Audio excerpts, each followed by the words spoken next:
Hello world, this is Random Fix, and these camper vans are very popular these days, as I'm actually selling mine today to a couple that they want to go ahead and possibly live in for a while. So they're coming to pick it up, and I did want to go and discuss something that I see a lot of times with camper vans, and it's this: these batteries that they have in these camper vans have an excessive amount of energy.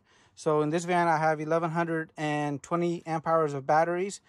And one of the things that I notice with a lot of the builds is they don't actually talk about cooling the batteries, as this is really important.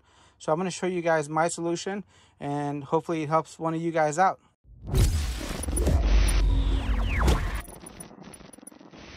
Hey everybody, welcome back to the channel. So we're going to do a quick video about battery cooling and just some ideas and some things that can help you accomplish this. And it's relatively expensive. So let me go ahead and show you guys my battery setup down here. I have two of them here and two of them in the back. I'm really not worried about the ones in the back, as they have a lot of room to breathe. However, these two batteries down here are basically going to be enclosed in a very tight space, and there's a lot of other electronics on there that generate a lot of heat. So here is going to be my battery bank, guys, right here. I have two of those batteries here, and the solution that I found is going to be this device right here. So I wanted to give you guys a quick review of this temperature control module and how easy this is to actually hook this up. So it basically comes with a 4-wire setup. 2 wires are going to go to your power source, and 2 wires are going to go to the component that you want to actually power up. It does come with instructions, which you can actually view online right here. And there's going to be a temperature probe. So you would go ahead and put this temperature probe probably at the highest point in the actual battery box. That's what I did. That way you're actually accounting for the highest temperature.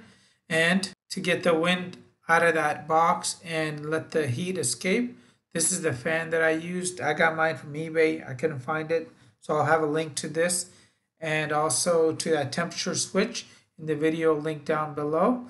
And if you guys got any questions, or you guys want to check out the whole electrical system from the shore power to the batteries, you guys will find all those links down below. I think it cost me like $13 for 2 of these.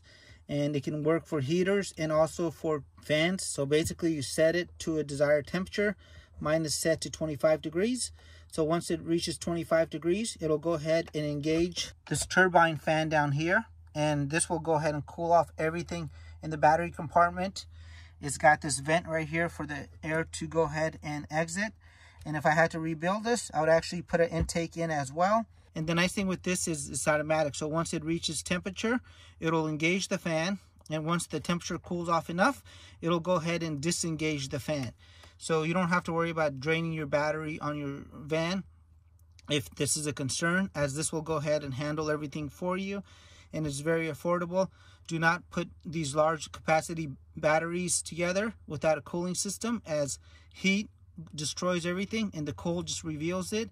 And this is really important, especially if you're going to go spend thousands of dollars on a battery. The heat will destroy it. And if you guys have any questions, or if you guys want to see the whole build out here for the batteries, check out the links down below and make it a great day. Thanks.